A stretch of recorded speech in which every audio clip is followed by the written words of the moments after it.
I remember one tour up at Legion when you bowled Peter Pierce. Oh gosh, we up there for that I saw that. tie game. We tied game. for top seed and tied in the championship match. Yeah. I lose them both. I lose them both.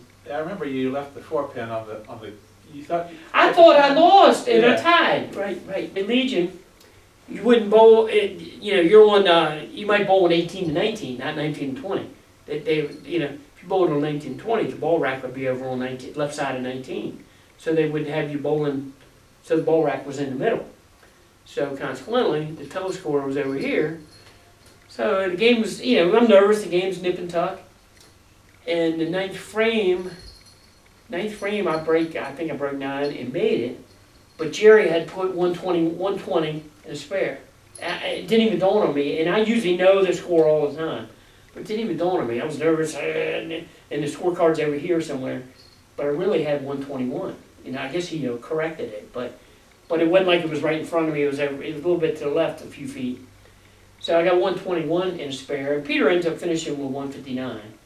And I bowled that whole game without a strike. I bowled the whole game. So I get up to 10th. I'm thinking I need strike spare to win. Well, strike spare to win, 9 make it, strike to tie. Well, I break 9 and nail a single. So I'm thinking I need to strike the tie. And I throw an absolute bomb and leave the 4-pin. And I'm thinking, and then I come back and sit on the bench and Peter's there and I said, 1 pin, huh? He said, no, we tied. I'm like, huh, what? So we tied, we had a roll off and he bowled the one, no, how did we do it? I bowled the first frame and then he bowled 2. So I end up leaving, I hit light, I left 5-10, I got 10 out. So he gets up, and this is a roll-off for the Pro Tour Championship. Man. He leaves a 3-6. He picks the 3 clean, and it comes back, flies back, and makes the 6. He picked it clean now, but it comes back and on top of the 6. So he's got a spare. And then wait a minute, what did he do? I think he broke 9, left a 10-pin, or somewhere, either in the game or the roll-off. Somewhere he left the 10-pin. I swear he shanked the ball, but he threw so hard the ball hung on in the corner and hit the 10-pin in the ear. And made that for a spare. And then maybe the second frame he left a 3-6 and bounced it back on top of it and then struck on that for 38. So I needed a double and 9 to win the roll-off. And I'm pretty sure he had 38. I got 10, so I need double and 9. I haven't had a strike yet. And I crushed 9. It was over. So I lose the roll-off.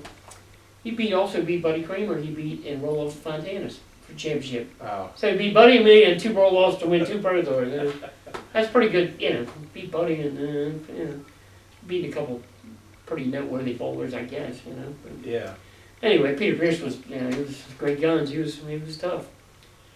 Yeah, but I went, one of the tournaments I told you I went to, Rhode Island. There was numerous years they had a lot of tournaments up there, and again it was at Airway 32, which is right on the airport runway. Basically, there was a 32-lane duckpin house there that they eventually closed.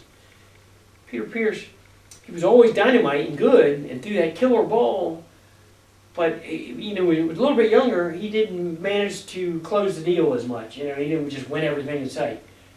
We're bowling in this tournament at Airway 32. And I flew up with Walt Wilkinson, who you said you didn't remember.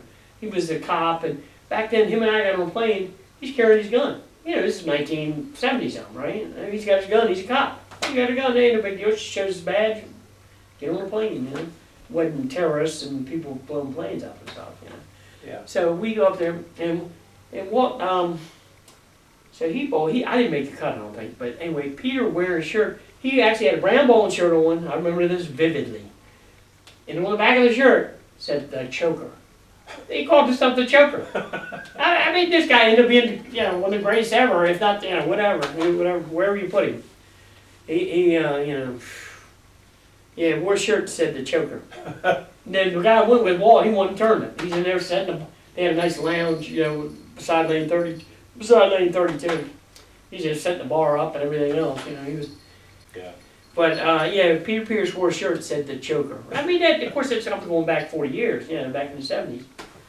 But it turned out he was the guru. Years later, he bowled a year numerous times and won numerous tours. And wasn't too many years after that, he owned the lane. Figure he had his time where he was the cream of the crop, and Sweet Labor's the same, and, you know, you've had, I've run Pelletier up there somewhere, you know, really good. They won, you know, double-digit winners in the Pro Tour, or Pelletier maybe won 8 or 9. I've runs won at least 11, I think, at least. And, but anyway, all them guys, then you had Steiner and Dove had their moments, and I guess somewhere in there I had my moments. Just had it over a long span, you know. So I say, you know, I started rolling pretty good at 77 or so, and I was still hitting pretty good up till 2010 or so, pretty good, you know. I think 11 or 12 I started losing it, my leg was giving out, and I couldn't no longer hit a single. Oh, Said, man, it's time to, I'm missing 6 or 8 singles a night in a 3-game league match. I said, man, this is not happening. yeah. You know, I was carried, I think the year I finally gave it up, you know, and I was hurting my team, and I had, in October, at the end of October when I gave it up, I just paid for my bowling 2 legs, I paid for somebody to sub for me the rest of the year. And I had I was carrying 27 and 31. And after I bowled 25 years carrying 150 or better for 25 years in a row, you know, and it was tough to stomach, you know, dropping off that much. But, you know, I mean, it happens. 5 times going to get us all, you know, at some point.